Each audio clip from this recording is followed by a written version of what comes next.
¡Ánimo! Así decía el presidente López Obrador, ¿verdad? Y así decía Pancho Villa.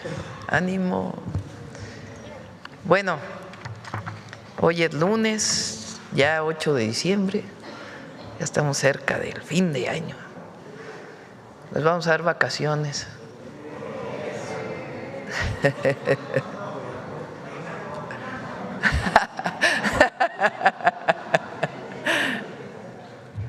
A ver, posada, vamos a hacer posada. Bueno, vamos pensando a ver cómo. Es que el 24 es miércoles, ¿no? Jueves, viernes, ya de perdiz jueves, viernes, sábado y domingo.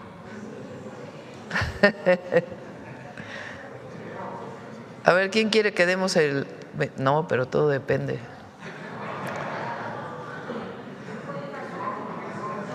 Bueno, pero ya por lo menos jueves, viernes, 25, 26 y luego a la otra semana, ¿no?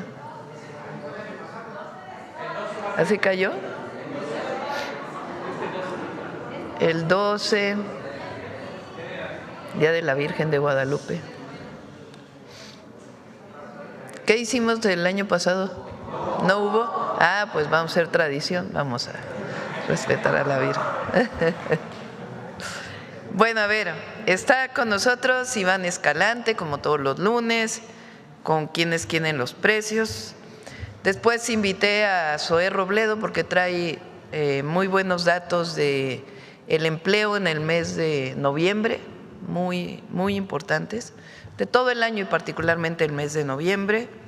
Y después están Mario Delgado, secretario de Educación, y Tania Rodríguez, subsecretaria de Educación Media Superior, para hablarnos también de todo el programa del Bachillerato Nacional. Bueno, vamos, Iván. Y bueno, José Alfonso, que ahora está con Humanismo Mexicano. Adelante. Muchas gracias, muy buenos días. Con su permiso, Presidenta, ¿quiénes quieren los precios? Iniciamos. Finabien continúa posicionándose como la mejor remesadora de todas por el promedio de comisión que ofrece y el promedio de tipo de cambio. Entonces, recordarles que hacemos un ejercicio de un envío de $400, que es el cálculo que se envía de manera mensual, o generalmente ese es el recurso que normalmente se envía, y la remesadora Finabien da 7,463,79 centavos por estos $400. Le vamos a poner una palomita, y la que menos da es la remesadora HUM con 7,039,1 centavo. Le vamos a poner un tache. Recordar que Finabien también envía y recibe dinero a través de 1,700 sucursales y tiene presencia en 1,215 municipios en todo el país. Entonces, independientemente de la remesadora que elijan, en Finabien también pueden recibir su dinero en estas 1,700 sucursales. Esto es en la modalidad de depósito a cuenta o transferencia. Adelante. En la modalidad de envíos en efectivo, la mejor remesadora es Pangea Money Transfer, que por este mismo ejercicio de $400 estaría dando 7,484 pesos. Le vamos a poner una palomita. Y la que menos da es la misma remesadora HUM, que da 7,060,1 centavo. Le vamos a poner un tache.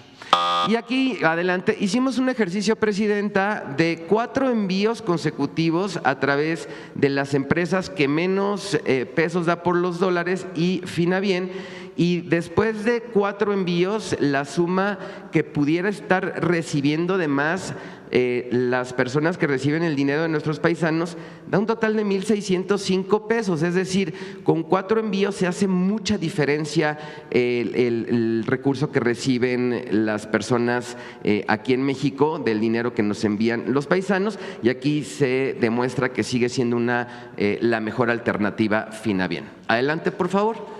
Bien, en nuestro seguimiento a la Estrategia Nacional para promover la estabilización del precio de la gasolina, tenemos que el precio promedio nacional al 5 de diciembre está en 23 pesos con 58 centavos el litro de gasolina regular. Y aquí en el monitoreo que realizamos, ubicamos esta de precios justos Pemex en Altamira, Tamaulipas, 23 pesos con 19 centavos. Aquí en cada una de las regiones, menos de 24 pesos y en ningún caso el margen de ganancia es superior a los 2 pesos. A todas estas estaciones le vamos a poner una palomita. Y también están los que se siguen volando la barda con los precios. Esta Oxxo Gas en Querétaro, 24.99, aquí las más caras por región, y tenemos identificada esta, la Gas en Cancún, Quintana Roo, que como margen de ganancia maneja 3 pesos con 8 centavos, le vamos a poner un tache. Recordar que el estudio completo de las estaciones que se monitorean lo pueden encontrar en la página de internet de Profeco, y tenemos también nuestro mapa virtual actualizado diariamente, en donde pueden identificar los precios de las estaciones que más cerca están de sus casas o de sus trabajos, donde normalmente cargan gasolina. Adelante, por favor. Tenemos nuestro monitoreo de la canasta básica, recordar 24 productos que no deben de costar más de 910 pesos por un acuerdo voluntario con las empresas. Identificamos esta, la más barata, Bodega Aurrera Emilio Carranza en Saltillo, Coahuila, 766,20 centavos, una palomita. Y la más cara, Soriana Hiper Millana en la Alcaldía Miguel Hidalgo, Ciudad de México, 946,40, le vamos a poner un tache. Continuamos con nuestro comparativo entre ciudades. Atizapán de Zaragoza en el Estado de México, la más barata, Chedraui, Atizapán, 802,70, palomita. La más cara, Sumesa Arboledas, 854,40, también palomita por estar por debajo de los 910 pesos. En Querétaro, la más barata, Walmart Unidad Plaza de Toros, 787,70, palomita. La más cara, La Comer Estadio, 880,50, pero también tiene palomita. En San Luis Potosí, la más barata, Chedraui, 782,20, palomita. Y la más cara, H-E-B en esta ciudad, 936,68, le vamos a poner un tache. Continuamos. Como le hemos estado presentando cada semana, el precio de cada producto que integra la canasta básica, en este caso tocó la papa blanca, el precio promedio está en 26 pesos con 77 centavos kilo, pero miren la diferencia, depende en el establecimiento donde adquieran este producto. Tenemos que en mercados y en centrales de abasto en distintos puntos del país pueden llegar a costar entre 13.50 y 14.90 el kilo del mismo producto, que en otros establecimientos puede llegar a costar casi 40 pesos. Entonces es muy importante que puedan consultar nuestra herramienta Quienes Quieren los Precios para que hagan los comparativos y decidan mejor al momento de adquirir los productos. La papa es un producto muy consumido durante esta temporada navideña. A estas opciones les vamos a poner una palomita, y a las demás que están casi en 40 pesos kilo les vamos a poner un tache. Adelante, en la revista del consumidor de diciembre tenemos un estudio de calidad sobre quesos manchegos. Se analizaron 29 productos y tenemos algunos hallazgos importantes. En 5 casos, 5 productos, se resalta la palabra manchego, pero no cumplen con la norma para denominarse como quesos manchego. En realidad son quesos procesados. Entonces, aquí está la información disponible en la revista del consumidor. Está el estudio completo y los argumentos incluso técnicos de por qué no se deben de considerar o no deben de poner en la etiqueta como queso manchego. Ahí está el QR para que descarguen la revista, y recordarles que también está de manera impresa disponible para todas y para todos. Adelante. Finalizamos con los consejos Profeco de la semana. 1, si por varios meses te envían tu dinero a través de Finabien, podrás recibir más que con otras remesadoras. 2, la papa es muy utilizada en esta temporada decembrina. Revisa nuestra herramienta de Quienes Quieren los Precios y encuentra dónde comprarla a precios justos. 3, descarga la revista del consumidor para conocer los productos que se ostentan como quesos manchego, pero no lo son. Nuestras redes sociales, la página de internet y el número del consumidor. Muchas gracias, presidenta. Muy buenos días. Gracias, Iván. Zoe. Muchas gracias. Con su permiso, Presidenta, muy buenos días a todas y a todos. Si nos pone la primera lámina, por favor. Hace unos días, el 4 de diciembre, el INEGI presentó su medición trimestral de los puestos de trabajo y sus remuneraciones en nuestro país. Se destaca que para el segundo trimestre del 2025 se crearon 600,000 puestos de trabajo remunerados adicionales. Esto representa un 1.3% más que en el segundo trimestre de 2025 respecto al primero, como lo podemos ver ahí. En el primer trimestre fueron 39.4 millones de empleos remunerados que calcula INEGI, y en el segundo trimestre fueron 40 millones. También, de acuerdo a esta medición de INEGI, en la siguiente, por favor, nos arroja que las remuneraciones también se incrementaron. Hoy se tiene un registro de 298,061 millones de pesos respecto al primer trimestre, es un incremento del 6.5% en comparación entre los dos primeros trimestres de nuestro año. Ahora, en la siguiente, esto en términos del registro de empleo en el Seguro Social, pues también tenemos muy buenos datos y buenas noticias. Con datos al 30 de noviembre hay un nuevo récord de empleo, se llegó a 22,837,768 puestos de trabajo afiliados al Seguro Social. Es lo que conocemos como el empleo formal, es el registro más alto desde que se tiene historia y registro en el IMSS. La que sigue, y también en términos del mes, en el mes de noviembre se crearon 48,595 nuevos empleos solamente en el mes de noviembre del 2025. Esto significa que en lo que va del 2025 ya se han creado 599,000, casi 600,000 puestos de trabajo, que representa una tasa anual de crecimiento del 2.7%. También, si lo vemos de mes a mes, es decir, de noviembre del año pasado a noviembre de este año, son 194,130 nuevos empleos, una tasa anual del 0.9%. Ahora, la que sigue, nosotros hemos insistido mucho también en la calidad de este empleo. Y como podemos ver aquí, el salario base de cotización, que es el salario promedio de las personas que están registradas en el IMSS, alcanzó los 624.9 pesos diarios, es decir, casi 625 pesos, lo que significa un incremento en los últimos 12 meses de 7% para los trabajadores afiliados al Seguro Social. Con el aumento del salario mínimo que se anunció hace unos días por la presidenta Claudia Sheinbaum, pues el salario base de cotización va a seguir creciendo. Y también tenemos la variación mensual. Esto es muy importante, que es la variación entre empleo eventual y empleo permanente. Del total de puestos de trabajo, de los más de 22 millones, el 86.7% son empleos permanentes. Esto equivale a 19,800,000 empleos más estables.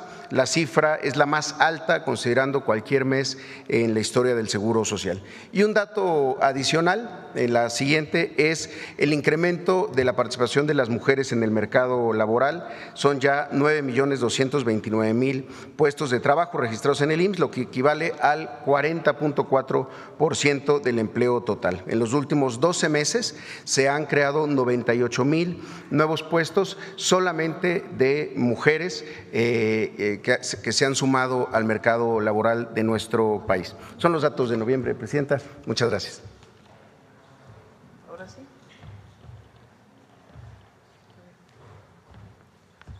¿Me prestan? Con su permiso, Presidenta, buen día. Buen día a todas y a todos. Felicidades por su convocatoria y mensaje de sábado. Adelante, por favor. Vamos a presentar los avances de media superior y, si nos da tiempo, también de vida saludable, aprovechando que está aquí soy el director del IMSS. Adelante. Bueno, la meta presidencial, aumento de la cobertura de 85% de media superior, 120,000 lugares para que ningún joven se quede sin estudiar. Adelante. ¿Cuál era el plan para este 2025? 20 planteles nuevos, 33 ampliaciones, 35 reconversiones, 37.500 lugares nuevos, lo cual representa un 37% de la meta de los 120,000. ¿Cómo vamos? Adelante. Estos son los nuevos bachilleratos que construye la Secretaría de Infraestructura. Le queremos agradecer a Jesús Esteva, el secretario, porque estaba muy aplicado y todas las obras van muy a tiempo y le están quedando muy bonitas las preparatorias. Están terminadas ya Reynosa y Tecámac, ya están incluso ahí en clases los alumnos. Están por terminarse en este mes Chalco, Chimalhuacán, Cuautlancingo en Puebla, El Marqués, García, el Marqués en Querétaro, García en Nuevo León, Ixtapaluca, Ciudad Juárez, en Juárez, Nuevo León también, León, Mérida, que visitó la presidenta, Texcoco y Tizayuca. Estos terminamos en diciembre, pero hay que recordar que pues ya van a estar de vacaciones los jóvenes y regresan a clases hasta febrero. Entonces en febrero ya les va a tocar estrenar estos edificios. Y en enero terminamos en Benito Juárez, en Quintana Roo, Ecatepec, El Salto, Neza, San Blas y Tijuana. Con esto terminaríamos las 20 nuevas. El nuevo ciclo a partir de febrero, regresando de vacaciones, ya van a estar las y los jóvenes en sus nuevos edificios. Adelante. Bueno, aquí hay imágenes. Este es Tijuana, cómo van las obras. Ciudad Juárez, en Cancún, Benito Juárez, Tizayuca, El Salto, en Jalisco, García, en Nuevo León, todos pues ya muy avanzados los edificios por parte de la Secretaría de Infraestructura. Adelante. Está Chimalhuacán, Mérida, León también, Neza, Cuautlancingo, yo estuve por ahí este fin de semana, Texcoco, Ecatepec. Vamos muy bien, adelante. Las ampliaciones de bachilleratos que tenían mucha demanda, que estaban saturados, que ya no, pues le decían que no a muchos jóvenes, entonces se están ampliando, se hacen nuevas aulas y se hacen talleres nuevos para las nuevas carreras que vamos a ver más adelante. Concluidas están ya en Calpulalpan, en Tabasco Centro, en Huamantla y en Tijuana, 2 ampliaciones. Por terminar, estamos en Aguascalientes, en Álvaro Obregón, aquí en la Ciudad de México, en Gustavo Madero también, en Durango, Lagos de Moreno, San Luis Potosí, San Pablo del Monte, Tehuacán, Tláhuac y Veracruz, 2 ampliaciones. En enero vamos a terminar Acapulco, 2 bachilleratos que se están ampliando, Culiacán, Escárcega, Marabatío, Ocosingo, Tuxpan y Tuxtepec, y donde nos vamos a tardar un poquito más hasta febrero en Benito Juárez, Campeche, Hermosillo, Los Cabos, Mexicali, Papantla y Solidaridad. Estamos por iniciar en Altamira, Tamaulipas. Adelante, tenemos imágenes también de la evolución de estas obras aquí en la Ciudad de México, Mexicali, Campeche, el CETMAR número 2 de Campeche, Culiacán, Aguascalientes. Adelante. Aquí está la otra obra en Tláhuac, Durango, Gustavo Madero, Michoacán y Veracruz. Adelante, por favor. Y las reconversiones, estas secundarias que en la tarde no tenían clases, es infraestructura que se puede aprovechar, se hace un mantenimiento general de la secundaria y se hacen aulas nuevas y talleres nuevos, como el caso de Zumpango, que fue la presidenta, que aquí está ya como concluida, además de Acolman, Chalco, Iztapaluca, Naucalpan, Tecámac y Zumpango que mencionamos. Estamos por terminar en Cajeme, Chimalhuacán, Ecatepec, Gómez Palacio, Mérida 2, Nicolás Romero, en Saltillo, Soledad de Graciano, en San Luis y en Torreón. Vamos a terminar en enero en Atenco, en Juárez, en León, Juárez ahí es Ciudad Juárez, en León 2 ampliaciones, 2 reconversiones, Morelia, Nuevo Laredo, San José del Cabo, Santa Cruz de Juventino Rosas, Tonalá y Uruapan. Y en febrero vamos a terminar en Apaseo el Grande, Ayotlán, Yautepec y Zacatecas. Hasta marzo nos vamos en Bahía de Banderas y en Nayarit y Mazatlán, Sinaloa, y abril en Berriozábal, en Chiapas y Culiacán. Esas son las 35 reconversiones. También tenemos algunas fotos, adelante. Secundaria en Mérida, Rómulo Rosso, en Yautepec, Saltillo, Ixtapaluca, ya está terminada, Ayotlán y Tonalá, adelante. Gómez Palacio, Soledad de Graciano, Torreón, Mérida y en Zacatecas también. Adelante. ¿Cuál es el plan para el 2026? 20 nuevos bachilleratos tecnológicos, que igual los va a hacer la Secretaría de Infraestructura.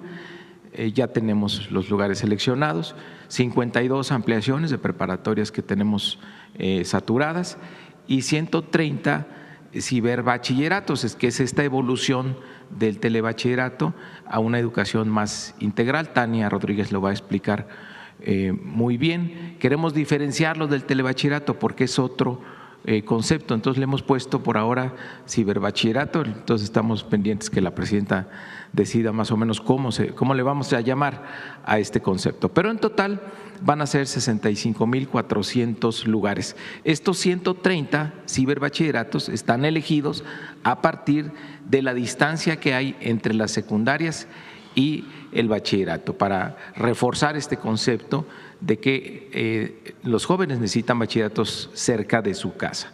Adelante. Bueno, este es donde van a estar los 20, en Baja California Sur, en San José del Cabo y en La Paz, en Tijuana, en Baja California, en Hermosillo, en Culiacán, en Celaya, en Acapulco, Guerrero, San Luis Potosí, en Nuevo León 2, Pesquería y General Escobedo, en Reynosa, Chicoloapan, La Paz, Valle de Chalco y Tlalnepantla de Vaz, en el Estado de México, Tlalpan aquí en la ciudad, Calakmul, Campeche, Playa del Carmen, San Andrés Cholula y Jantetelco. Esa es la propuesta para el 2026. Adelante. Y 52 ampliaciones en 31 entidades de la República. Adelante. Y estos son los 130 nuevos ciberbachilleratos cerca de la casa, en 107 municipios. Esta es una primera aproximación que tenemos a partir de la estadística y de las necesidades que tenemos en los municipios del país. Y cumple el requisito de que son secundarias con matrícula igual o mayor a 50 estudiantes que no tienen un bachillerato a 45 minutos de distancia. Entonces van dirigidos a acercar las escuelas a donde viven las y los jóvenes. Adelante. Y bueno, este es el nuevo ciberbachillerato. No va a ser diferente al telebachillerato de entrada porque este va a tener aula de cómputo, va a tener un domo para tener actividades deportivas y actividades culturales, pero además los contenidos serán diferentes porque ya se apegan al marco curricular común. Todos forman parte del bachillerato nacional y además tendrá un sistema modular. Adelante. Bueno, me quedo aquí para que Tania retome y explique mejor el concepto de estos bachilleratos y regreso para Vida Saludable. ¿Te parece? ¿Allá? ¿Quieres aquí? Presidenta, buenos días, muchas gracias. Buenos días a todos y a todas. Si me regresa a la previa, nada más para recordar.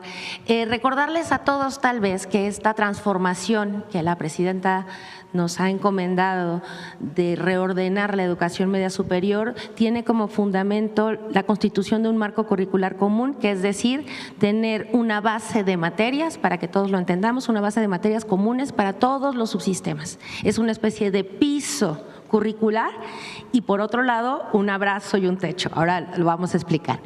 Este marco curricular común para estas escuelas y esta estrategia es una estrategia muy importante de acercar escuelas donde no hay. Entonces, no necesariamente son currículas muy grandes, matrículas muy grandes, muchas escuelas con muchos estudiantes y pueden ir creciendo conforme se vaya necesitando. Esto parte de esta idea del marco curricular común y un sistema modular en el cual nos va a permitir también que los chicos que por alguna razón abandonaron la escuela puedan regresar. Es decir, necesitamos construir políticas de retorno de los estudiantes y que tratemos de ir eliminando de lo que todos conocemos con los chicos de la prepa, que pasa, que es que pierden un año. Algo pasa y pierden un año. No pueden regresar a inscribirse. Entonces estamos haciendo todo un esfuerzo para que puedan reacomodarse en todo el sistema nacional. Esa es también la razón profunda de esto. Y por último, estamos muy convencidos, porque así lo ha dicho la presidenta una y otra vez, que la formación de los jóvenes tiene que ser una formación integral. ¿Qué significa una formación integral? Tener una base de pensamiento científico y humanista, pero también un amor por el arte, por la cultura, por el ejercicio, por las actividades físicas. Por lo tanto, la forma, y la que sigue por favor, la forma en que imaginamos esta infraestructura escolar de este nuevo tipo va a tener una infraestructura que permita tener las clases de esta forma mucho más articulada y más apegada a la nueva escuela mexicana, digamos, de discusión, no tan directiva, de investigación, de poner en el centro los proyectos aula, escuela, comunidad, pero también áreas de cómputo muy importante, porque eso abre una enorme posibilidad a nuevas formaciones de distinto tipo y conectividad para todos los estudiantes, actividades deportivas y espacios al deporte y, por supuesto, a espacios abiertos para las actividades culturales y artísticas y cívicas tan importantes en la integración. Por eso las pensamos como infraestructura para la integración social, para aprender y para integrarnos. La que sigue, por favor. Bueno, les recuerdo, porque esto es muy importante que todos sigamos recordándolo, que cuál es la lógica de esto que yo decía del Bachillerato Nacional. Bueno, tenemos todos un currículum fundamental. Esas son las bases, el piso de las materias comunes. Y después tenemos otro componente que le llamamos competencias laborales básicas, es decir, es la formación que todos conocíamos como las carreras técnicas o la formación laboral, que solo tenían, digamos, en algunos planteles las formaciones técnicas más grandes, ¿no? Y se consideraban como bachillerato técnico. Quienes tengan más horas de competencias de formación laboral va a ser un bachillerato tecnológico. Quienes tengan menos horas de clases más su currículum fundamental tendrán bachillerato general. ¿Cuál es la novedad de esto? La novedad de esto es justamente la que sigue, que gracias a esta estructura, digamos, modular del currículum, nos permite distinguir las dos formaciones, generando una lógica, digamos, muy abierta y flexible para los estudiantes. Todos los estudiantes van a terminar con un certificado de terminación de estudios del Bachillerato Nacional, todos en el país. Lo que genera un piso también de igualdad entre todas las escuelas. ¿Por qué? Porque cursaron los mismos contenidos, tienen el mismo perfil de egreso. ¿Dónde se diferencian? En la cantidad de horas que tomaron en la formación laboral, que para nosotros tiene dos funciones. Uno, en algunos casos sí, darles habilidades por si requieren en su vida integrarse al mercado laboral, pero también es una especie de iniciación a interesarse en algún campo. Y por eso también las estamos renovando de manera cuidadosa. Y ese dará un certificado de formación profesional, ¿no? Este certificado de formación profesional, la que sigue, va a estar avalado, y esta es la lógica como del abrazo, certificado por nuestras grandes universidades nacionales. Ese trabajo está muy avanzado, son un conjunto enorme de carreras que estamos revisando y a la cual, Presidenta, ya se sumaron activamente por lo menos 9 universidades autónomas estatales en esta revisión y en esta certificación conjunta de la formación laboral. ¿A qué tipo de carreras me estoy refiriendo y qué significa también esta renovación en la formación de los certificados de los jóvenes en este momento? La que sigue, por favor. Por ejemplo, en este último ciclo escolar hemos abierto estas formaciones que renuevan la formación en el ámbito, digamos, industrial y de servicios. Estamos construyendo materias en semiconductores y microelectricidad, robótica y automatización, gestión e innovación turística, electromovilidad. Eran formaciones laborales que se habían quedado como muy antiguas, que valía la pena reformar en función de ¿qué? En función de una discusión con las necesidades de conocimiento de las regiones y también de las necesidades de conocimiento posibles de trayectorias hacia las universidades. Por eso que las universidades nos ayuden a revisar toda esta estructura, más todas las demás, es decir, estas son las nuevas, pero tenemos revisando todas las demás. Por ejemplo, estamos revisando de nueva cuenta enfermería, estamos de nueva cuenta revisando laboratorista clínico. Bueno, ¿y eso con quién nos sentamos? Pues vamos con el IMSS y le preguntamos, ¿qué necesitas? Y le preguntamos también a la UNAM o a la Poli, ¿y qué buenas prácticas nos recomiendas? Y estamos revisando así todos los programas. Asimismo, y alineados también con toda la propuesta de México, País de Innovación, está todo este proyecto de renovación de formaciones en nube y infraestructura, en programación, en administración de proyectos tecnológicos. Esto en el ámbito, digamos, industrial y de servicios. La que sigue. Y esto estoy seguro que le va a dar mucho gusto también escucharlo a todos los jóvenes que están mucho más comprometidos en otra generación de respeto a la ecología, de gestión distinta de la relación con el medio ambiente. Estamos revisando todo en el bachillerato tecnológico agropecuario, porque es muy importante también para el desarrollo del país, y entonces estamos revisando todo lo que tiene que ver con el agua, todo lo que tiene que ver con los cultivos, con la gestión del patrimonio, de los servicios ambientales y todo el cuidado de medio ambiente y la tecnificación del campo y el riego. Esta es una agenda de trabajo que está en curso y que es muy importante también porque renueva mucha parte de nuestros bachilleratos en las zonas rurales. La que sigue, por favor. Y bueno, ya me salté el tema, pero se lo doy al secretario. Simplemente decir que adicional a lo que ya había comentado el secretario de todas las acciones, el Plan Michoacán contempla también 90 acciones adicionales, 10 bachilleratos tecnológicos, 20 ampliaciones y 60 escuelas cerca de la casa, con todas estas habilidades y formación integral, porque la educación, como siempre dice la presidenta, integra y nos vuelve buenas personas y nos hace integrarnos a la sociedad de manera más activa a las juventudes de México. Muchísimas gracias.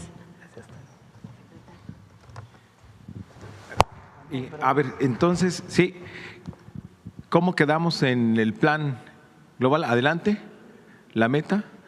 Bueno, ahí es como íbamos, la meta de 85%, 120,000 lugares nuevos, con los 37,500 de 2025, las 202 acciones que teníamos, 65,400 para el año que entra, y íbamos rumbo a la meta al 2030, pero con los 30,000 lugares de Michoacán, pues ya estamos por encima de los 120,000 lugares. Por eso la presidenta anunció 150,000 lugares el sábado pasado en el Zócalo. Vamos a tener pues ya una meta mayor a la que se había planteado inicialmente. Es decir, va a seguir creciendo el número de lugares en media superior, lo cual es una gran noticia. Adelante. Y por último, dar los datos de vida saludable, vive feliz. Agradecerle en primer término a la Secretaría de Salud, al secretario Kersenovich, a Zoé Robledo, director del IMSS, Alejandro Sbarch, del IMSS Bienestar, y al DIF, si no ellos no hubiéramos podido hacer esta estrategia. Adelante. ¿Cómo vamos? Se han valorado ya a 7,653,564 estudiantes que tenemos ya su expediente digital de salud escolar. Fueron estudiantes que fueron valorados por las enfermeras del IMSS en un recorrido que se está haciendo escuela por escuela de las primarias públicas. Nuestra meta son 11.2 millones de estudiantes, de los cuales ya llevamos más de la mitad, más de 7,600,000. Llevamos 60,000 escuelas valoradas, lo cual es ya el 68% de la meta, con 8,118 brigadistas integrados principalmente por las enfermeras del IMSS, por el IMSS Bienestar, por la Secretaría de Salud, por los sistemas DIF estatales y nacionales y las secretarías de educación estatales y la Secretaría Federal. Adelante. ¿Cómo vamos en los estados? están la semana que entra, bueno, en esta semana terminan 5 estados, Presidenta. Termina Tlaxcala, Veracruz, Puebla, Chiapas y Morelos, que ya terminaron antes que lo que teníamos programado. Un avance mayor al 80% de la meta, hay 10 entidades: Guanajuato, Aguascalientes, Hidalgo, Nayarit, Nuevo León, Coahuila, San Luis, Ciudad de México, Querétaro y Estado de México. Quienes van entre 60 y 79%, 3 entidades: Tabasco, Zacatecas, Tamaulipas, Baja California, Durango, Jalisco, Sinaloa, Yucatán, Chihuahua, Sonora, Baja California Sur, Campeche y Colima. Y donde vamos un poco más retrasados es Quintana Roo, Michoacán, Oaxaca y Guerrero. Pero van a ser todas las escuelas visitadas como no lo propusimos en este ciclo escolar. Adelante. Aquí es muy importante el informe de resultados, que las mamás, los papás conozcan este informe. Se puede enviar por correo electrónico, por mensaje SMS o se puede bajar de la plataforma resultadosvidasaludable.c.gov.mx. Adelante. Es muy importante que los padres y madres de familia atiendan las recomendaciones de esta hoja de resultados. Hay una primera sección que son los datos de su hijo: cuándo se hizo el levantamiento, el nombre de su hijo, su CURP, el nombre de la escuela en la que va, la edad y el grado escolar. Primero hay que checar que sean datos correctos. Después tenemos el módulo de evaluación del estado nutricional, que ahí es una evaluación del índice de masa corporal, cuánto pesa el niño y cuánto mide. Y se da una recomendación: si tiene sobrepeso o si tiene una obesidad, ahí se informa que personal capacitado del DIF y del IMSS realizaron la medición de talla y peso, obteniendo los resultados siguientes. Aquí este es un ejemplo que no existe, es ficticio. Entonces aquí se le pide, por ejemplo, que lleve a Manuel Alejandro a consulta médica, se da una dirección, se da un horario, que es una clínica de salud, y pues se advierte que la obesidad es un factor de riesgo para desarrollar diabetes, hipertensión y otras enfermedades crónicas. Procure que el niño Manuel Alejandro haga ejercicio, incremente la práctica de actividad física, evite el consumo de comida chatarra, refrescos y bebidas azucaradas. Entonces aquí hay una recomendación, una cita para que vaya a llevar a su hijo. Hay un teléfono también donde pueden llamar para cambiar la cita o para cualquier aclaración. Viene en la hoja de resultados, es el 800-2222-668, de lunes a viernes de 8 a 8. Adelante. El siguiente módulo es el de la evaluación de la agudeza visual. Se le informa a los padres de familia que personal capacitado del IMSS hizo la medición de la agudeza visual con los siguientes resultados: que su hijo necesita una segunda valoración porque probablemente va a requerir lentes, y ahí se le pide que vaya a una clínica de salud digna o a un domicilio de las tiendas Coppel, que ellos estamos en alianza. Ellos nos están dando los lentes, 2 millones de lentes junto con Bancomer. Entonces van ahí, todo es absolutamente gratuito, se les da una dirección, se les da también un QR para que puedan agendar la cita y por supuesto un teléfono.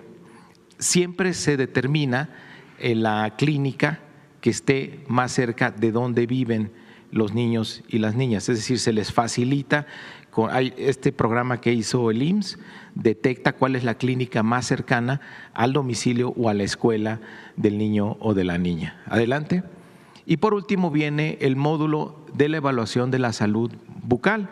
Entonces se advierte si el niño tiene caries o no, y también se da una dirección de una clínica y un horario para que puedan llevar a sus hijos.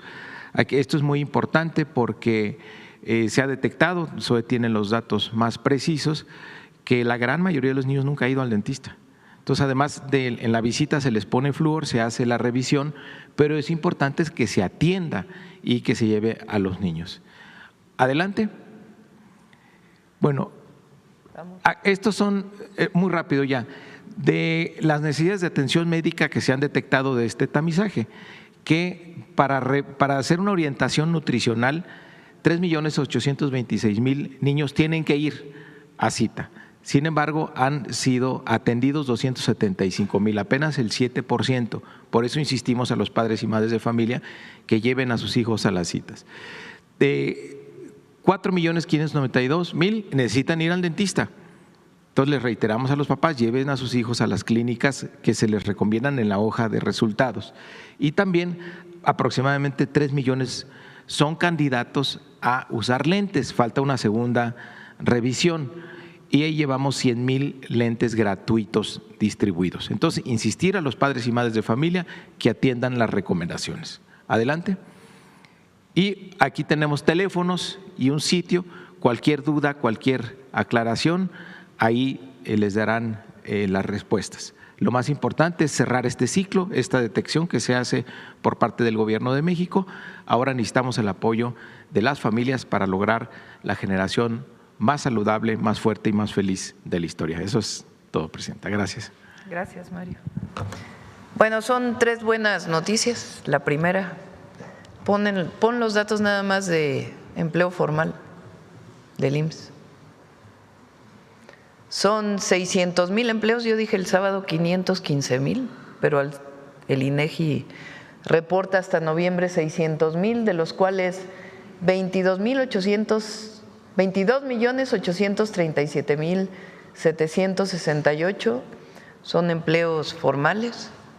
Este es el cierre de noviembre, normalmente en diciembre también aumenta, entonces es un muy buen dato de nuestra economía.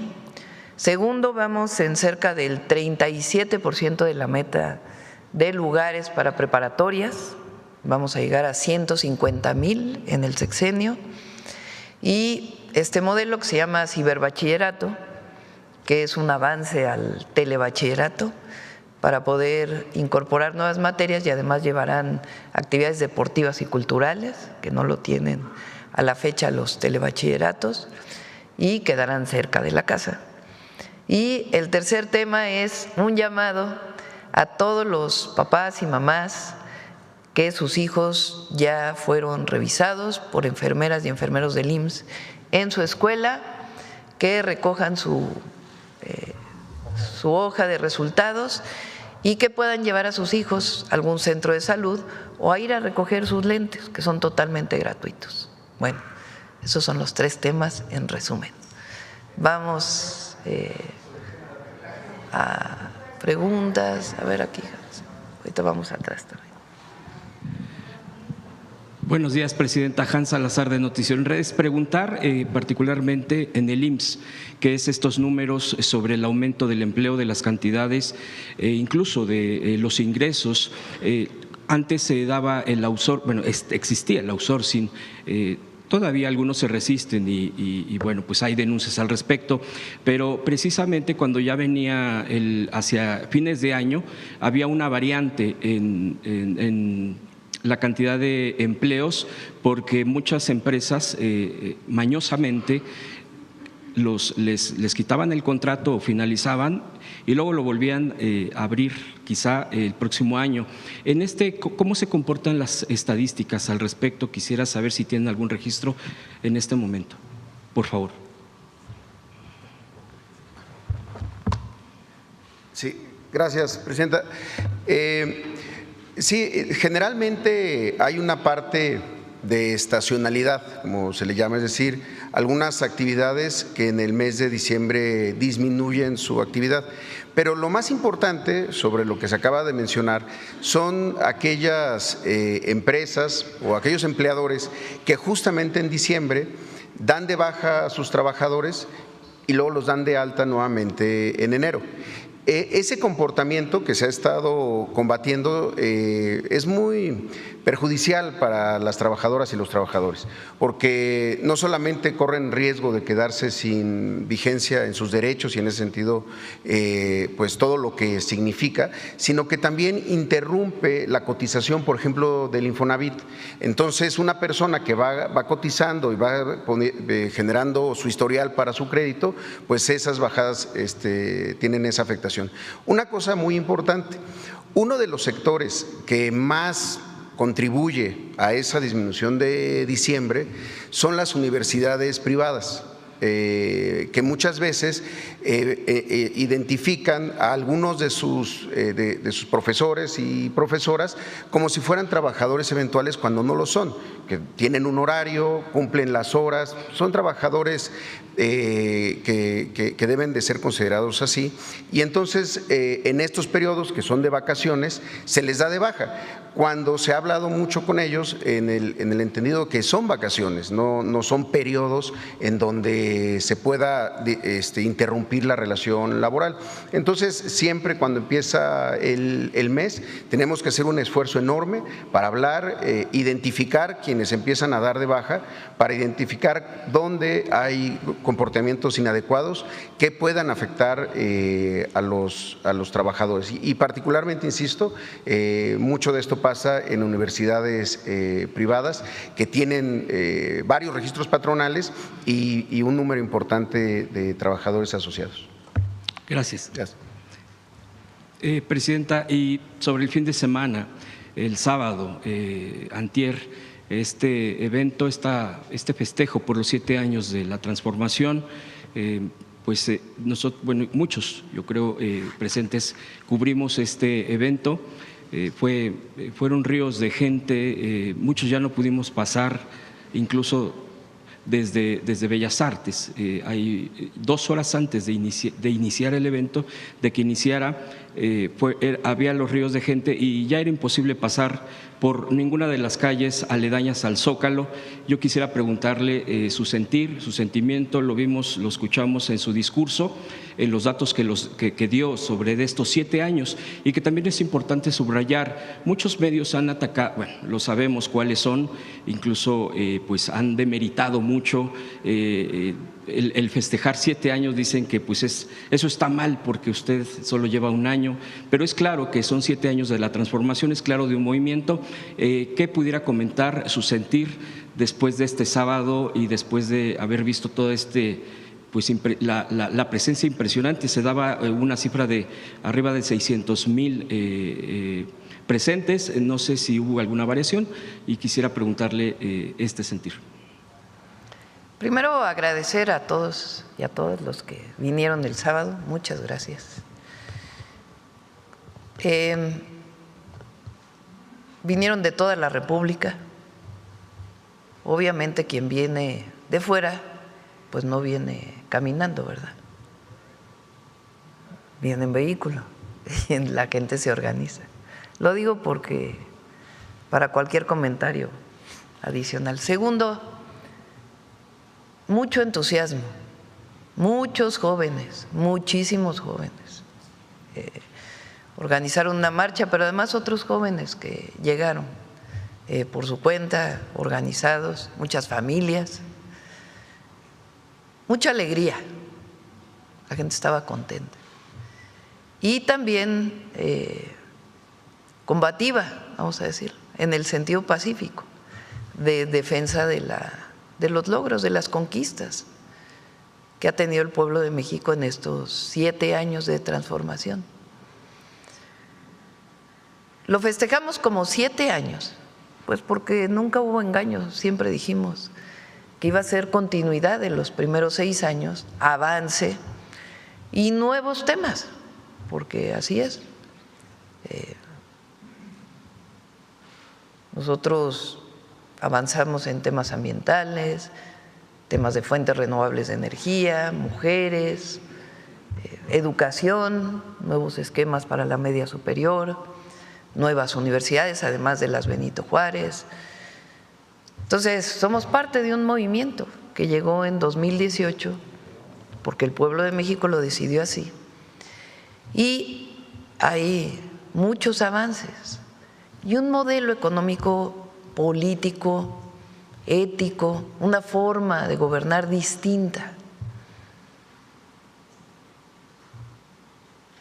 Fíjense, o sea, en la teoría económica neoliberal nadie podría explicar que el crecimiento económico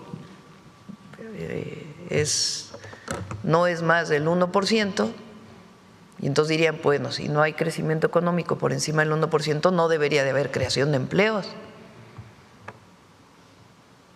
O cómo si no hay un crecimiento económico mayor a 1%,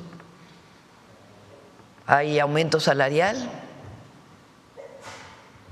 Claro que nosotros queremos que haya mayor crecimiento económico y estamos trabajando para que así sea en el 2026. Pero en el 2025, pues tenemos más empleos formales, más empleo, un índice de desempleo de los menores de toda la Organización para la Cooperación y el Desarrollo Económico, mejores salarios, mínimo y salario medio. Entonces, ¿cómo se explica? Pues por un modelo económico distinto, donde no solamente es el crecimiento económico, sino la distribución de la riqueza y también la creación de empleos a partir de distintos sectores. Repito, por supuesto que estamos trabajando para que haya mayor crecimiento, pero el crecimiento económico sin justicia no llega a quien menos tiene. Por eso hablamos de prosperidad compartida, de por el bien de todos primero los pobres. La gráfica del salario. O sea, hay una caída del salario. A ver si tienes la que presentó Marat, pero no la de que empieza con Calderón, sino la otra, la que es más larga, en la presentación que hizo el jueves o el miércoles, ¿no? ¿Qué día presentaba? El miércoles, ¿no? El miércoles, a ver si la tienes por ahí. Más los programas de bienestar. ¿Cómo se podría tener 850,000 millones de pesos en programas de bienestar directos a la gente a través del Banco de Bienestar, sin intermediarios, si no hubiera habido una política de austeridad republicana y combate a la corrupción? Nunca se hubiera logrado eso, porque hay más recaudación para el erario público. Yo decía, son este año 500,000 millones de pesos adicionales a los del año pasado. ¿Cómo se logra eso? Pues solo combatiendo la corrupción y disminuyendo los privilegios. No hay otra explicación. Miren, el nivel más alto del salario mínimo,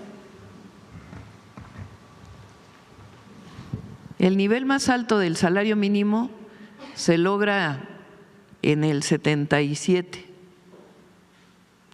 Si ponemos los pesos, como se llama, pesos constantes, al momento actual, pues entonces equivaldría a 410 pesos el día, las 8 horas. El nivel más alto de salario mínimo de toda la historia de México, 76, 77. ¿Cuándo inicia el periodo neoliberal? El periodo neoliberal inicia a finales de 1982 con Miguel de la Madrid. En diciembre de 82 él entra al gobierno. Entonces, en el periodo neoliberal, digo, aquí viene del 76 al 82, este es el periodo de López Portillo. Aquí hay una primera caída. Esa caída se da porque se caen los precios del petróleo. México aquí descubre Cantarell y otros yacimientos petroleros. Decía López Portillo que el problema para México iba a ser cómo administrar la abundancia. Nada más que hubo muchos recursos y no hubo ni ahorro, ni se la economía dependía totalmente del petróleo en aquella época. Se cae el precio del petróleo y viene una primera caída del salario mínimo. Pero en 83, cuando entra el neoliberalismo, con Miguel de la Madrid, hasta el 88 sigue cayendo el salario mínimo en términos reales. ¿Qué quiere decir que caiga el salario mínimo? Que alcanza para comprar menos. Había inflación muy alta, aquí la inflación llegaba hasta más de 100%, y entonces el salario cada vez alcanzaba para menos. Aquí viene el fraude electoral de 1988 al ingeniero Cuauhtémoc Cárdenas. Y entra Salinas de Gortari. Y con Salinas de Gortari hasta el 94 sigue cayendo el poder de compra del salario mínimo. Es decir, disminuye el salario mínimo. Fíjense ustedes, estamos hablando de equivalente a los pesos de ahora, 120 pesos menos, casi 100 pesos, comparado con los 410. Quiere decir que el salario mínimo cae 4 veces. Y a partir de la entrada o sale Salinas, viene la famosa crisis del 94, y este es Zedillo hasta el 2000, Fox, el fraude electoral del 2006, Calderón y Peña hasta el 2018, que sube un poquitito. Y luego llega el presidente López Obrador y se empieza a recuperar el salario mínimo, hasta llegar aquí, con nosotros ya en los últimos 2 años, 25 y 26. Y el objetivo es llegar a 440. Entonces, esta gráfica le podemos llamar la gráfica del bienestar. ¿Qué ocurre en nuestro país en el último periodo de López Portillo y luego todo el periodo neoliberal? La caída del poder adquisitivo del pueblo de México. Cada vez alcanzaba para menos. Cada vez alcanzaba el salario mínimo para menos. ¿Qué implica esto? Mayor pobreza. Pero al mismo tiempo que esto, como se vendieron las empresas del Estado, pues hubo unos cuantos que se cuentan con los dedos de las manos, que aumentaron su riqueza de manera impresionante. Entonces, digo que es la gráfica del bienestar, porque a partir del 2018 comienza a haber bienestar, o más bienestar para el pueblo de México. Ese es el modelo económico que nosotros defendemos. Si a esto le agregamos aumento al salario, aumento en el número de empleos, porque no es nada más que aumente el salario, tiene que haber más empleos, porque cada vez los jóvenes se incorporan al mercado laboral. Entonces tiene que haber aumento en el empleo, eso representa inversión pública, inversión privada, en todos los sectores, mejores salarios, y agréguenle los programas de bienestar, y agréguenle los derechos del pueblo de México, es decir, más y mejor educación, más y mejores servicios de salud, acceso a la vivienda, y entonces estamos hablando de menor pobreza, menor desigualdad, porque el aumento al salario distribuye la riqueza, además de los programas de bienestar. Por eso luchamos. Eso es lo que quiere decir ser humanistas, que la gente viva mejor. Y con el neoliberalismo, pues la gente vivía cada vez más, con más dificultades. Eso es lo que explicamos el sábado y por eso hablamos de continuidad de un modelo de desarrollo con bienestar, con justicia. Además de todo esto que tiene que ver con el modelo económico, que no se podría dar si no fuera por un gobierno honesto, donde los recursos públicos se le regresan a la gente. Además de eso, nosotros luchamos por la democracia como la representación del pueblo, por las libertades, es decir, un ambiente de paz y seguridad en el país.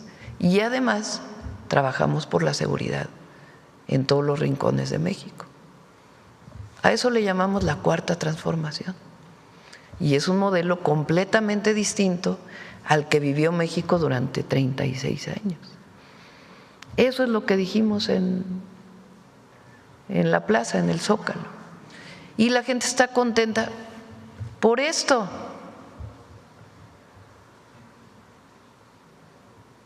Porque 32 millones de familias reciben de manera directa, sin intermediarios, sin pedirles que voten por nadie, sino sencillamente porque es un derecho, un apoyo social. 13 millones de adultos mayores, una pensión universal. Decía yo que les platiqué una vez que en campaña un señor en Coahuila se acercó y me dijo, un campesino, mándele saludos al viejito, ya ven que así le decían al presidente López Obrador. Mando disculpas, mándele saludos a nuestro viejito porque dígale que nos dio de comer. Esa es la pensión para adulto mayor para muchas familias. Entonces, sí estamos orgullosos de la cuarta transformación. Y el pueblo de México, en su gran mayoría, está orgulloso y orgullosas del momento histórico que estamos viviendo. Esa es la transformación, el cambio profundo que está viviendo orgullosamente nuestro país. En las entrevistas hubo gente que decía, dígale a la presidenta que nunca se dividan. ¿Que nunca?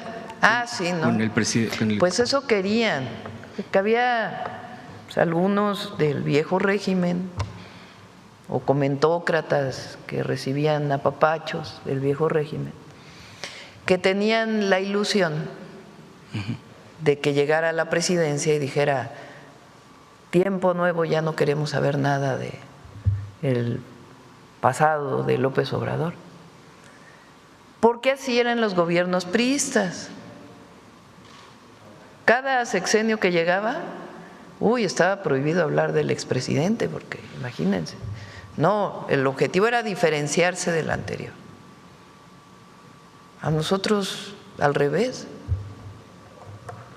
nos da orgullo ser parte del mismo movimiento. Si gritamos en las plazas, es un honor estar con Obrador, ¿cómo no vamos a seguir defendiendo lo que fue el periodo de lucha y de la presidencia?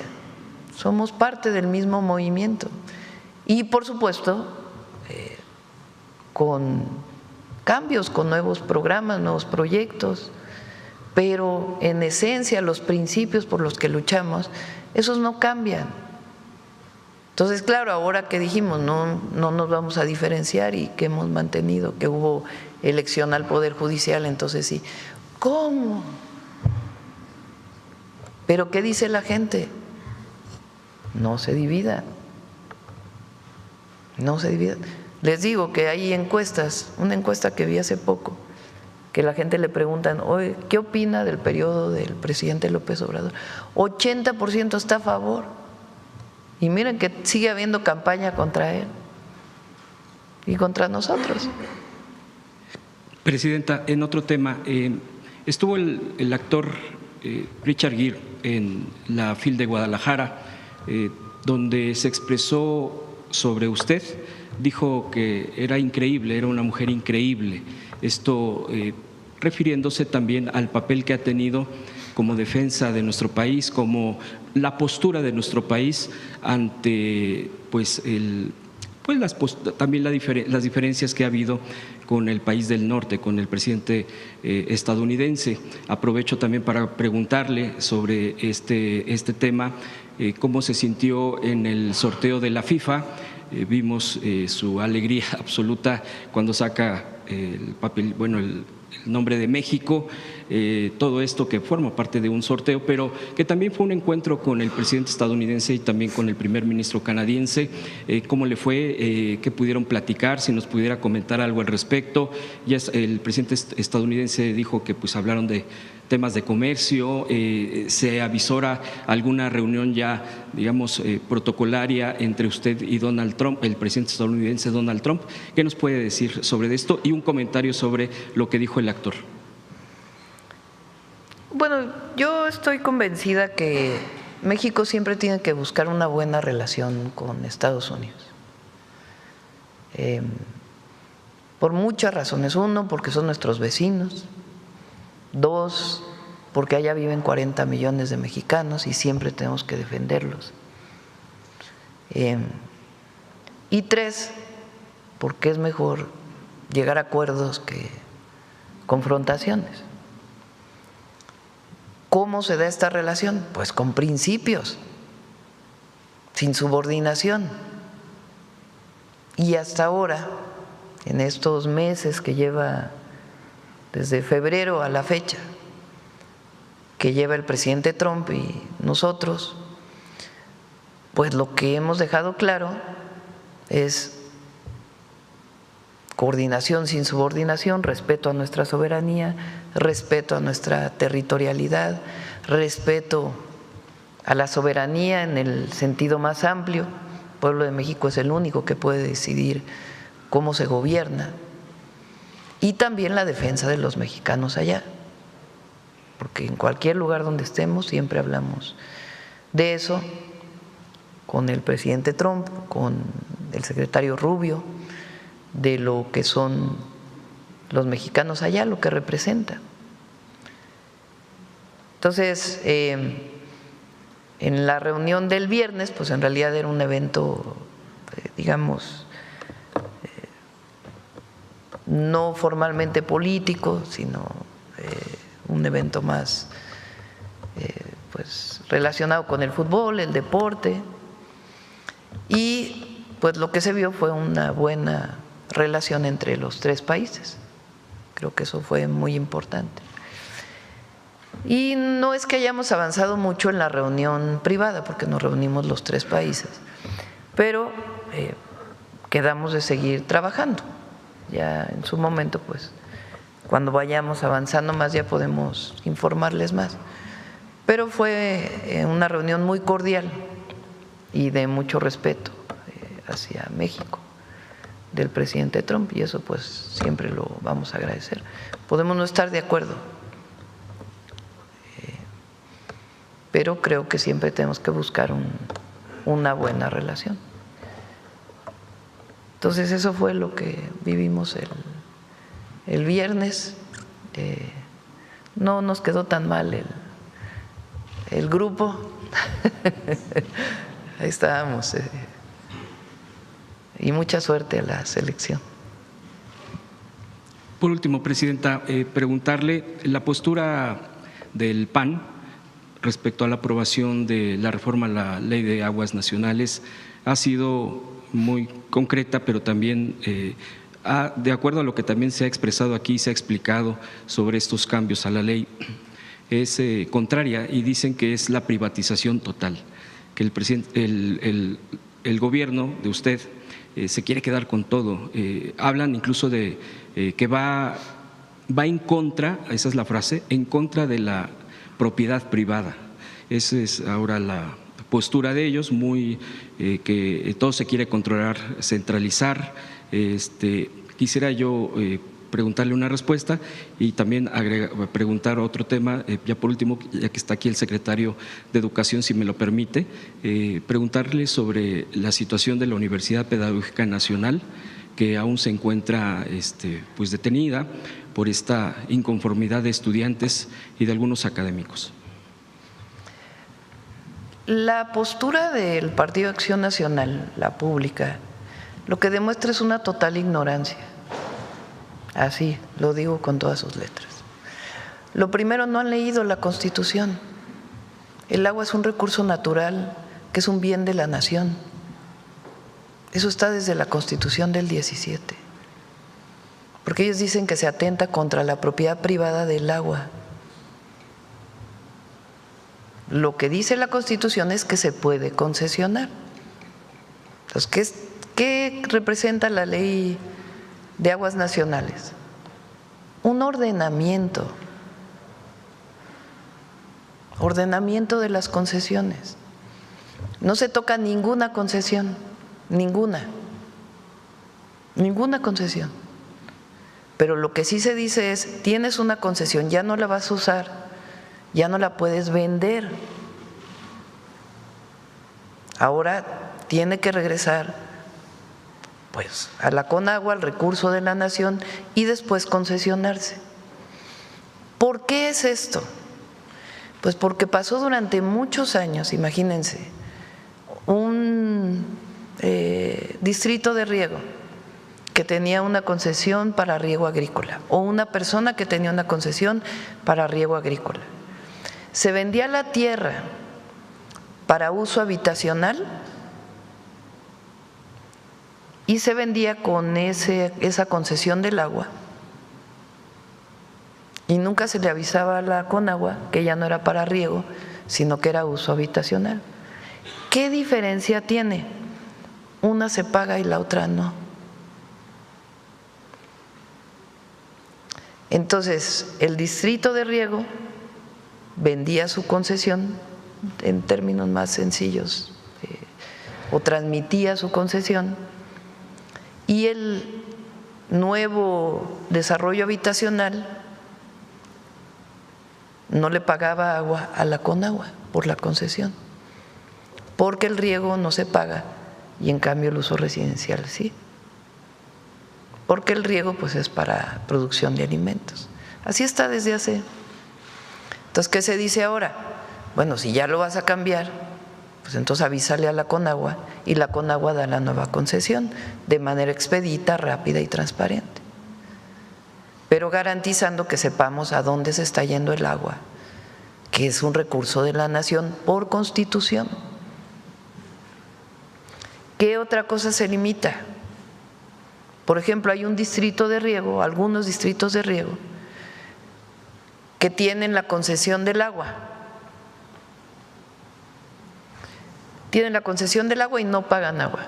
Y ya no siembran, o siembran muy poquito. Y le venden el agua al municipio. Y el municipio le tiene que pagar al distrito de riego, o le tenía que pagar al distrito de riego por el agua. Entonces, imagínense, 100 agricultores que tienen una concesión de agua, no pagan por esa concesión, casi no siembran y se vuelven millonarios porque es como 100 millones de pesos le venden esa agua a un municipio. ¿Por qué el municipio le tiene que pagar a 10 personas el agua que es de todos? ¿Sí se entiende? Porque eso se permitía en la anterior ley, ahora ya no. Ahora es, a ver, no estás usando el agua, regrésala a la Conagua y la Conagua se la concesiona directo al municipio y va a pagar menos el municipio, porque no se hace esta manera de terciar el uso del agua. Entonces es ordenar, a nadie se le quita concesiones, se mantiene esta idea de la relación tierra-agua para poder que haya distritos de riego, incluso se está haciendo más eficiente esta agua. Lo que no queremos es que haya personas que se están beneficiando de manera personal por un recurso que es de la nación, a costa de muchos millones que no tienen agua. Entonces ni se atenta contra la propiedad privada ni nada de lo que están diciendo. Y sí sería bueno que leyeran la Constitución, porque todos tenemos que leer la Constitución y más si participamos en la política. Esa es la Ley Nacional de Agua. Sobre la universidad.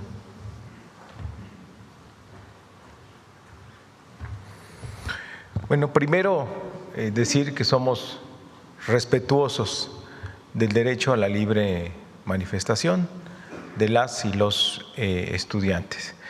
Segundo, decir que siempre hemos estado dispuestos al diálogo. La rectora de la universidad, el subsecretario de Educación Superior, de hecho, iniciaron las pláticas con la rectora, se dio un pliego petitorio, después ya no quisieron tener diálogo con las autoridades de la universidad, han surgido más pliegos petitorios, todos atendibles en cuanto a condiciones de la universidad que pueden ser mejoradas, los servicios, las instalaciones, todos muy atendibles. Después fue un poco compleja la comunicación, dieron un correo, luego llegaban otros correos electrónicos, no se quería formar una comisión de estudiantes, por fin se logró conformar una comisión, lo recibió el subsecretario de Educación Superior en un par de ocasiones y de repente los pliegos petitorios se convirtieron en un punto único, que es la renuncia de la rectora. Entonces, nosotros estamos dispuestos a seguir dialogando. Tenemos muchos correos, muchas peticiones también de los estudiantes que no quieren perder su semestre. Con justa razón quieren que haya un mecanismo, y así lo ha pedido la rectora, de que haya una evaluación de este semestre para que no se pierda. No sería justo que el esfuerzo de las y los estudiantes se perdiera. Yo creo que pueden convivir el derecho a la libre manifestación y el derecho a la educación que tienen todas y todos. Es un grupo pequeño el que está inconforme, pero estamos siempre dispuestos al diálogo y encontrar las soluciones y en estos momentos a salvar el semestre por la vía virtual. Se le ha pedido a los maestros también que califiquen para cerrar el semestre. Ya terminaron clases la semana pasada. Entonces creemos que puede solucionarse esta situación para que una universidad tan importante como la pedagógica, el plantel de la JUSCO, pueda retornar a clases. Una pregunta, secretario, nada más. Una de las cosas que piden, usted ya lo ha dicho todo, prácticamente, que es lo que están exigiendo, piden también uno de los puntos es el diálogo transparente, diálogo que se difunda a través de en vivo de las redes sociales. ¿Qué le responde a eso? Sí, por supuesto que se haga. Nosotros estamos abiertos, incluso les hemos pedido que tengan la confianza, porque llegan con los rostros cubiertos. No hay necesidad de que decían se varios que nosotros tenían... vamos a ser siempre respetuosos de los estudiantes, no tienen por qué recurrir a eso, ¿no? Okay. Sí, nosotros estamos, que sea abierto, que sea público el diálogo y transparente, ¿no? Sí, pedían también la reunión con usted. ¿Usted les daría la reunión o que sigan viéndolo con el subsecretario? Sí, yo estoy dispuesto, por supuesto, es mi obligación. También el subsecretario de Educación Superior se ha manifestado 24 horas, 24/7 está dispuesto a tener este diálogo. Nada más que, pues sí, abordar los puntos con mucho orden y también, pues que no se vuelva esto de una sola petición. Hay que mejorar las condiciones de las y los estudiantes, que ese sea el objetivo, ¿no? Gracias. Gracias, presidenta. A ver, la compañera. Gracias, presidenta. Buenos días, Hatsiri Magallanes de MBS. Quisiera preguntarle qué reporte le entregó su gabinete de seguridad en torno a este evento que se registró el fin de semana sobre un coche bomba en Michoacán. El día de mañana viene el gabinete de seguridad, viene el informe y les puede informar o pueden informar a todas y a todos. Siguen las investigaciones, todavía están en investigación para poder dar una explicación de qué fue lo que pasó. Están revisando cámaras y lo que normalmente se hace con los servicios periciales. Y el día de mañana espero que ya pueda haber más información para que todo el mundo la conozca. Nada más preguntarle, ¿sabe a qué se debió esta reclasificación? Que primero se había dicho que había sido un acto de terrorismo. Fue la Fiscalía, tiene que explicar la Fiscalía también. Y todo tiene que ver, Mañana lo pueden explicar, pero tienen que ver muy claramente cómo se clasifica un delito de terrorismo en México, qué quiere decir en términos del Código Penal o delincuencia organizada, y también saber exactamente qué pasó.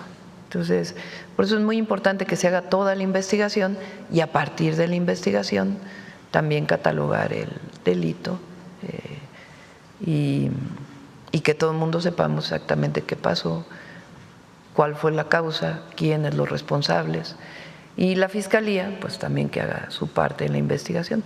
Pues fue algo de la Fiscalía y mañana puede darle el Gabinete de Seguridad más información.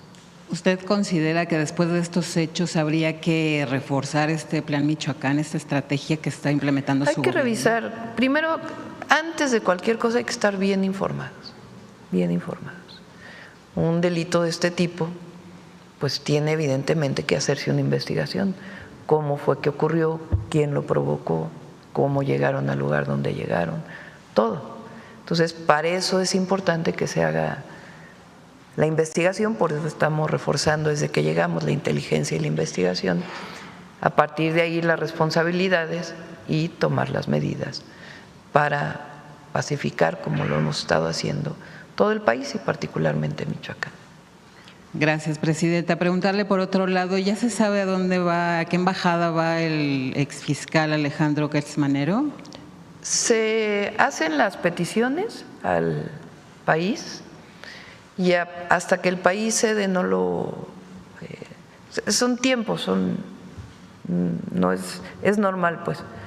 Se lleva su tiempo en que el país al que se está proponiendo acepta las credenciales y entonces ya se hace público. Es algo normal en relaciones exteriores. Es solo mero trámite. Sí, es parte del proceso que lleva relaciones exteriores. México, cuando proponen de otro país una embajadora a México, Relaciones Exteriores hace la revisión del embajador o de la persona que están proponiendo, se aceptan las credenciales y después ya el país lo hace público. Así se hace normalmente. Gracias, presidenta. Y en torno a esta reunión que tuvo con Donald Trump, usted, bueno, se ha dicho que se habló de comercio y demás, de seguridad no se habló, no es de esta información que se dio a conocer hace unos días de que uno de los hijos de el Chapo Guzmán dijo que él había secuestrado al Mayo Zambada. ¿México le ha seguido exigiendo información a Estados Unidos en torno a este tema? Pues ahora le tocará a la nueva fiscal y no hablamos de ese tema, hablamos de muchas cosas y particularmente de comercio, de lo que tiene que ver con el TEMEC hacia adelante. Y ahí quedamos de seguir trabajando y se nombraron pues responsables para seguir trabajando, distintas áreas del gobierno de Estados Unidos que participan, del gobierno de México y del gobierno de Canadá. Pero no hablamos de este tema. Y sobre esta información con Estados Unidos, se ha dado a conocer que México va a entregar otro bloque de presuntos delincuentes a Estados Unidos. ¿Esto ya está confirmado? ¿Es así? No. Lo que hay es cuando hay una petición de extradición y se detiene a una persona y, por ejemplo, no tiene orden de aprehensión aquí, normalmente se deporta. Eso es lo que ha ocurrido en este tiempo. Y si no, pues ya se hace todo el proceso de extradición, pero no se tiene contemplado en este momento del Consejo de Seguridad algún otro envío masivo. Y ya finalmente, presidenta, ha habido algunas versiones. Hasta ahorita ese no quiere decir que no vaya a ocurrir después. Gracias.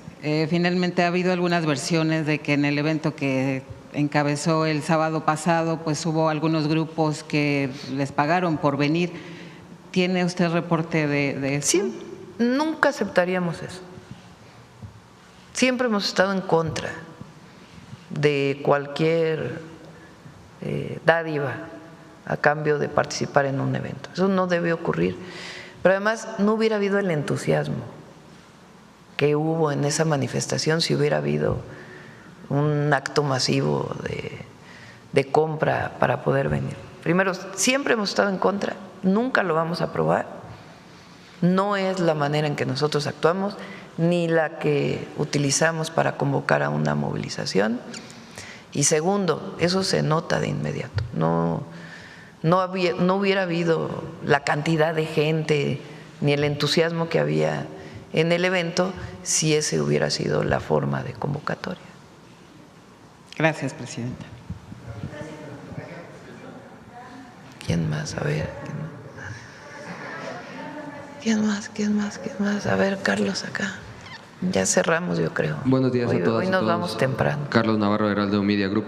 Presidenta, ¿considera que el Mundial sea un buen pretexto para mejorar la relación México-Canadá-Estados Unidos de cara a la revisión del TEMEC el próximo año?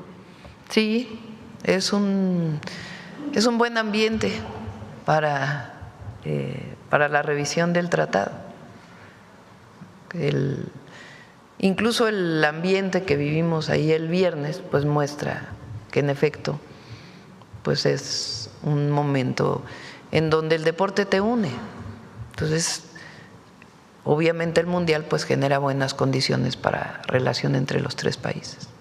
Después de lo vivido el viernes pasado, de conocer el ambiente, de conocer de frente a sus símiles, ¿usted reconsideraría asistir a la inauguración del Mundial? Solamente han participado 2 mujeres en las inauguraciones del Mundial, Dilma Rousseff y la reina Isabel en el 66. Ningún presidente ha faltado a esta inauguración. Después de todo esto, ¿no reconsideraría asistir?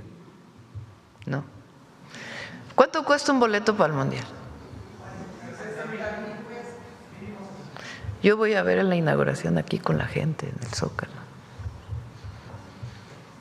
Y voy a darle mi boleto a alguien que nunca tendría la oportunidad de ir. No tiene nada de malo.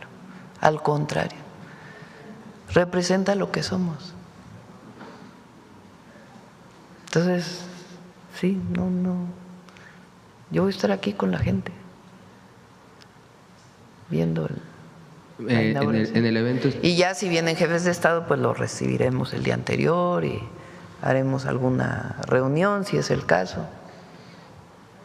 Pero la inauguración, ¿qué debate se ha armado? Está bueno el debate, qué bueno.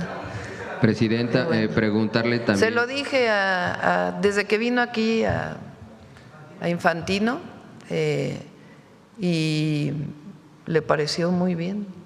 Dijo, nunca había escuchado esto y habla de usted, de lo que piensa. Presidenta, preguntarle, estuvo cerca de 1 hora en el sorteo conversando con tanto el primer ministro como el presidente Trump. ¿Qué temas platicaron ahí, qué abordaron?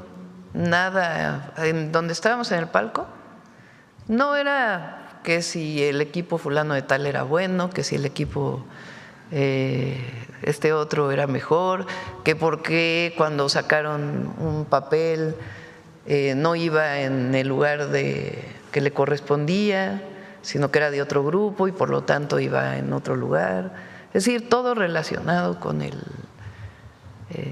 el sorteo que estaba ocurriendo, que cuáles eran los deportes más importantes en cada país. Canadá, el hockey es, pues creo que el deporte favorito. Yo no sé mucho de hockey, entre Carney y Trump, el primer ministro Carney y el presidente Trump pues hablaban de hockey. El presidente Trump pues no sabía tanto de fútbol, entonces decía, ¿y este equipo es bueno o no es tan bueno? Y decíamos, pues es de los mejores. Ah, bueno, así, esa fue la conversación ¿Y cómo es que en el tuvimos trato en el… digamos, todo tuvo que ver con el sorteo de la FIFA, nada en particular de… Y ya en la reunión privada entre los tres ya hablamos de otros temas también y también de, pues principalmente del comercio, ¿no? De cómo vamos a seguir trabajando. ¿Cómo es en el trato 1 a 1 el presidente de Estados Unidos, presidente? Bueno, fue muy amable conmigo, todos lo vieron, fue muy amable conmigo, lo cual agradezco, porque no es un tema personal, es un tema de lo que representamos. La presidenta representa a México y el que el presidente Trump haya sido amable, pues habla del reconocimiento a México. Entonces, fue muy amable como todos lo vieron, en ningún momento hubo ninguna grosería, nada, fue muy, muy respetuoso. Y después de este fin de semana, con la primera trilateral que tiene en su administración y de la conmemoración de los 7 años, ¿qué conclusiones saca, presidenta? Pues que vamos bien, va bien México, vamos bien. Hay que no solamente tener confianza en el pueblo de México y en lo que somos las y los mexicanos, sino en el modelo económico y lo que representa el proyecto que representamos. México le ha ido mejor con esta forma de gobernar y el fondo, lo que representa el proyecto. Y el año que entra nos va a ir mejor, porque va a haber más inversión. Ya vamos a informar, pero estamos trabajando mucho para fortalecer la inversión pública y la privada de distintas maneras, para garantizar pues que haya más crecimiento y al mismo tiempo que siga la distribución de la riqueza. Muchas gracias, buen día a todas y todos. Gracias. Yo creo que ya, ¿no? Vámonos. Vámonos. 9:10. Vamos, José Alfonso.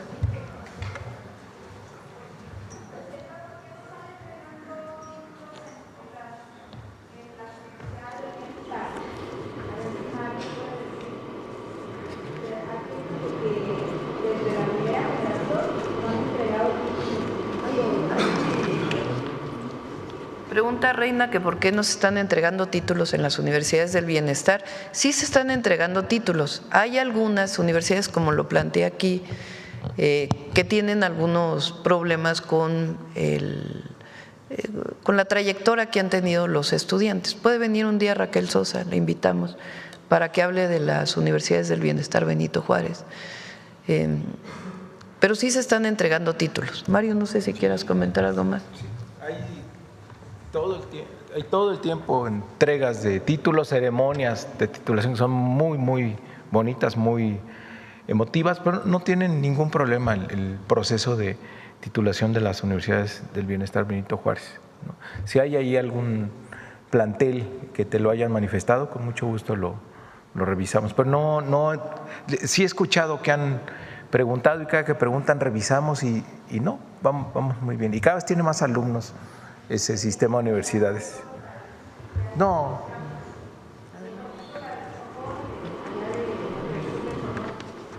Con permiso, presidenta, compañeras, compañeros.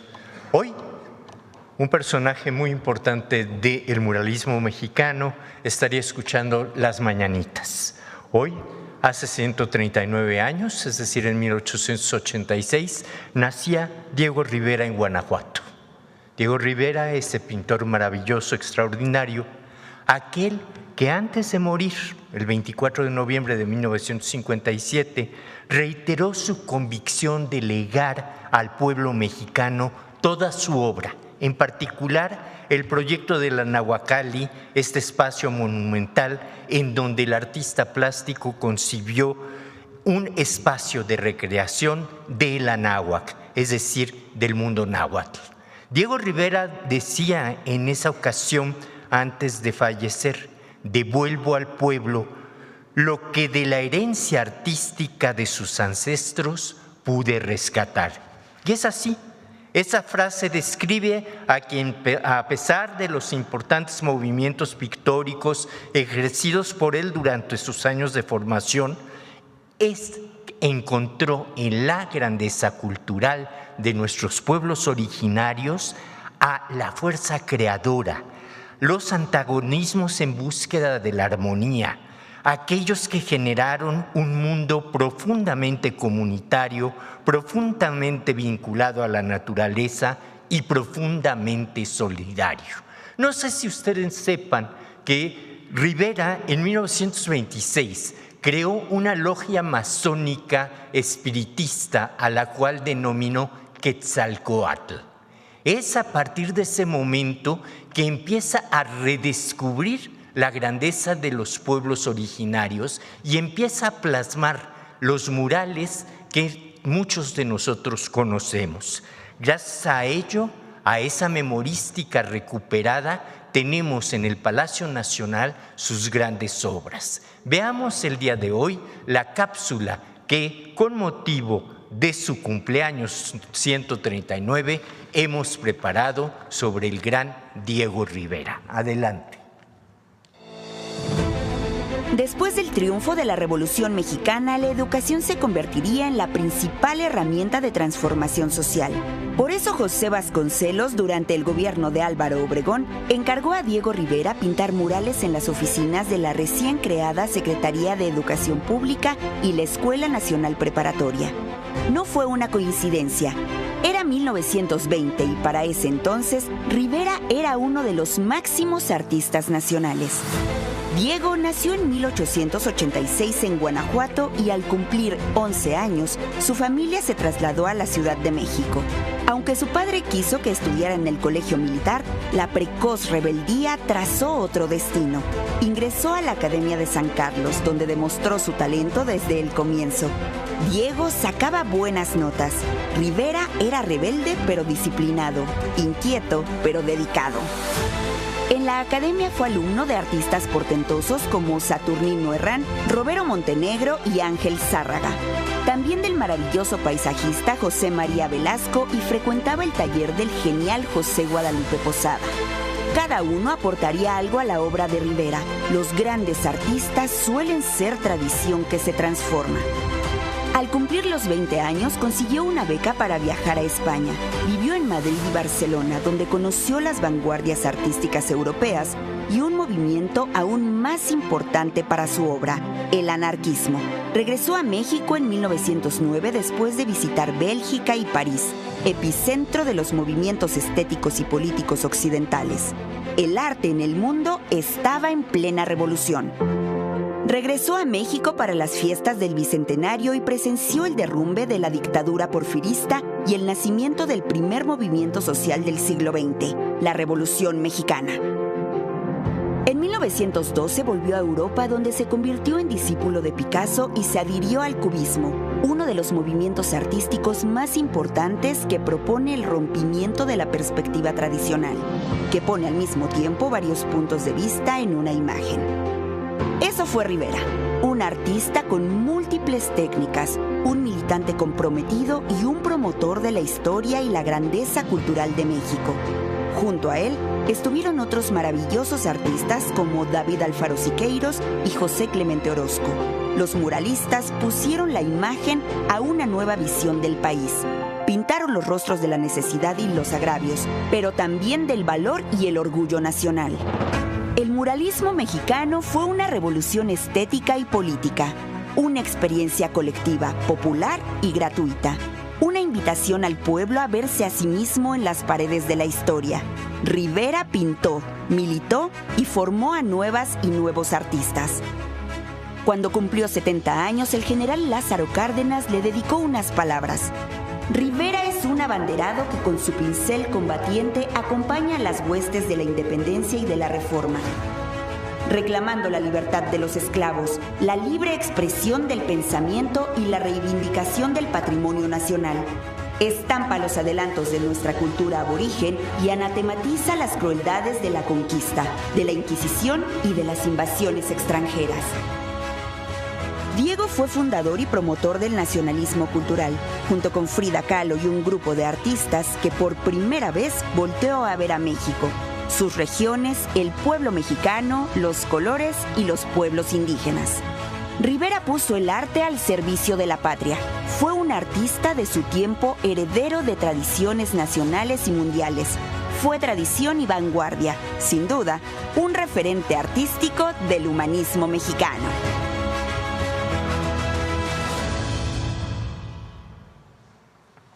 Gracias. Me dice Raquel, manda saludo a Raquel, que se ve que está pendiente de la mañanera. 10,000 títulos este año se han entregado de la Universidad Benito Juárez. Gracias. ¿Perdón? ¿Va de gira a Nuevo León esta semana? No. Gracias.